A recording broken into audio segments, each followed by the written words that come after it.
ప్రభునందు ప్రియమైనటువంటి దేవుని బిడ్డలందరికీ ప్రభు పేరిట వందనాలు తెలియజేస్తూ ఉన్నామండి. ఈరోజు ప్రభు దినంలో కూడా మీరు ఎంతో ఆసక్తిగా దేవుని దగ్గరికి వచ్చారు, ఉదయం ఆరాధించారు, మీకు చేసిన మేళ్ళు ఉపకారాలను బట్టి దేవుని స్తుతించారు.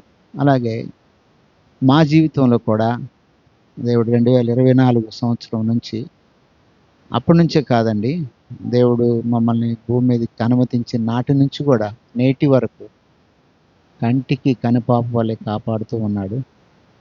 మరి ముఖ్యంగా 2024 ఈ సంవత్సరంలో కూడా ఎన్నో అద్భుతమైన ఆశ్చర్యమైన కార్యాలు మా పట్ల చేసినాడు దేవుడు. మా కంటికి కనిపించలేదు, చెవులకు వినిపించలేదు, మా హృదయానికి గోచరం కాని ఎన్నో. ఆ మాట ఎందుకు మాట్లాడానంటే, నేను 2010లో నాకు గుంటూరు ట్రాన్స్ఫర్ చేశారు.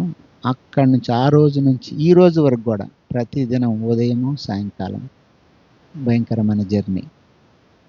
ప్రతిరోజు లేకపోతే రోజు మార్చి రోజు ఏదో ఒక యాక్సిడెంట్, మరణము, భయంకరమైన. కానీ దేవుడు ఎంతో కాపాడుతూ వచ్చాడు. 2025 సంవత్సరంలోకి మమ్మల్ని ప్రవేశపెట్టాడు. మా జీవితంలో చేసిన గొప్ప కార్యాలను బట్టి, నా బిడ్డ స్నేహ విషయంలో కూడా ఎన్నో అద్భుతమైన ఆశ్చర్యమైన కార్యాలు చేశాడు. ఇప్పుడు ఏఆర్ఎస్ ఎగ్జామ్ రాయాలంటే బిడ్డకి బాపట్ల కాలేజ్ అవసరం. అవసరాన్ని బట్టి దేవుడు గ్రహించి బాపట్లో తనకి చిన్న జాబ్ ఇచ్చాడు. అది ఎంతో అవసరం తను సైన్సిస్ట్గా అవ్వాలంటే. మరి అలాంటివి ఎన్నో మా జీవితంలో చేసిన కారణం చేత కృతజ్ఞతగా ఈరోజు 2025 సంవత్సరంలో మొదటి వారంలోనే పెట్టుకోవాలనే తలంపుతో కృతజ్ఞత కూడిక పెట్టుకున్నాను. మీరందరూ ఇచ్చారు, సంతోషం. మరి ముఖ్యంగా సంఘము మా గురించి ప్రార్థన చేస్తుంది. సంఘంలో యెహోవా నిస్సి మందిరానికి అంటుకట్టబడినటువంటి కుటుంబాలన్నిటిని గురించి కూడా మాకు ఉదయకాలము 6 to 7 గొలుసు ప్రార్థన, ఉదయాన్నే లేచి సంఘము గురించి మా గురించి విజ్ఞాపన చేసుకుంటూ ఉంటాం. అది మాకు ఒక అలవాటుగా అయిపోయింది.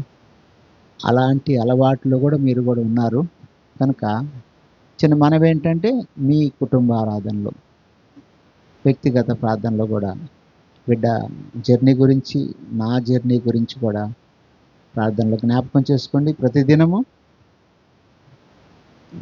నేను ఈరోజు మీకు రిక్వెస్ట్ అది. ఎందుకంటే తను కూడా బిడ్డ బండి మీద ఒకసారి బస్సులో అలా బాపట్ల వెళ్ళాలి, నేను గుంటూరు వెళ్ళాలి. ఈ జర్నీ అంతటా మా తెలివితేటలు, మా జ్ఞానాన్ని బట్టి, మా జాగ్రత్తను బట్టి మేము క్షేమంగా ఉన్నాం. కానీ దేవుని కృపే ఇది. దేవుని కృప మా పట్ల ఉండాలంటే సంఘంలో ఉన్న మీరందరూ కూడా ప్రార్థనలో జ్ఞాపకం చేసుకోవాలి. మీ గురించి కూడా మేము ప్రార్థన చేసుకుంటాం, మనం చేసుకుంటూ ఉంటాం. ఎవరు ప్రార్థన దేవుడు వింటాడో తెలియదు. కాబట్టి ప్రతి ఒక్కరూ మీ వ్యక్తిగతంగా, కుటుంబంగా కూడా మా కుటుంబం గురించి ప్రార్థనలో జ్ఞాపకం చేసుకోండి. వచ్చిన మీ అందరికీ విందు ఏర్పాటు చేశాం. అలాగే ఆత్మీయమైన ఆహారము, శారీరకమైన ఆహారము భోంచేయండి. క్షేమంగా దేవుడు ఇంటికి తీసుకెళ్ళే వరకు మీ కాపుదల భద్రత గురించి ప్రార్థనలో జ్ఞాపకం చేసుకుంటాం.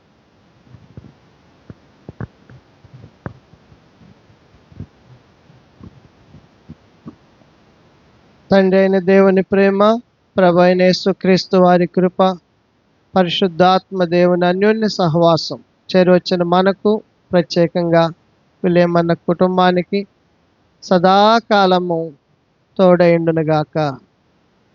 ఆమేన్.